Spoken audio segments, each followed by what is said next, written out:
చిన్నప్పుడు చిన్నగా ఉన్నప్పుడు ఇలా ఇలా పైకి ఎగరేసి ఇలా పట్టుకుంటా ఉంటాం. చాలామంది ఎగరేస్తారు, కొద్దిమంది ఎగరేయరు అనుకోండి. ఎగరేసినప్పుడు చిన్నపిల్లలు ఏమనుకుంటారు? పకపకా నవ్వుతారు. నేను గాలిలో ఏదో తేలుతున్నాను అన్నట్టుగా. ఆ? అరే మా నాన్న నన్ను పడేస్తాడేమో అనుకుంటారా?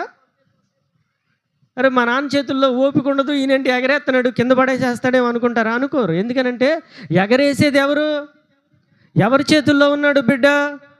నాన్న చేతుల్లో ఉన్నాను. ఒకసారి మా చిన్నమ్మాయి ఆడుకుంటుందండి. మా పిల్లలందరూ ఆడుకుంటున్నారు. మా ఇంటి దగ్గర 4, 5 పిల్లలు ఉంటారు, ఆడుకుంటున్నారు.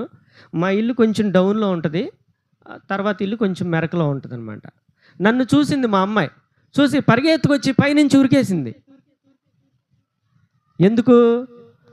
తన ముందు ఎవరున్నారు? నా తండ్రి ఉన్నాడు, లేకపోతే మా నాన్న ఉన్నాడు. ఆయన నన్ను కింద పడనివ్వడు.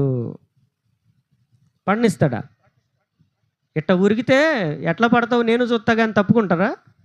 నీకు ఈ అనుభవం రావాలి అనుకుంటారా? అనుకుంటారా అసలు? అనుకోరు. ఎందుకనంటే నా బిడ్డ, ఆమె కింద పడిపోద్దేమో. మరి పూర్తిగా ఆయన మీద ఆధారపడినప్పుడు దేవుడు విడిచిపెడతారండి?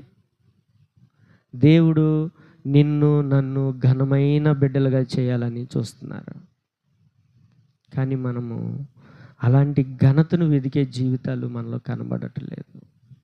కాబట్టి ఈరోజు ప్రభు నీతో నాతో సూటిగా చెప్తున్నటువంటి ప్రశ్న ఏంటంటే, నా దృష్టిలో నీ హృదయం సరిగా ఉందా? ఒక్కమారు పరిశీలన చేసుకోండి.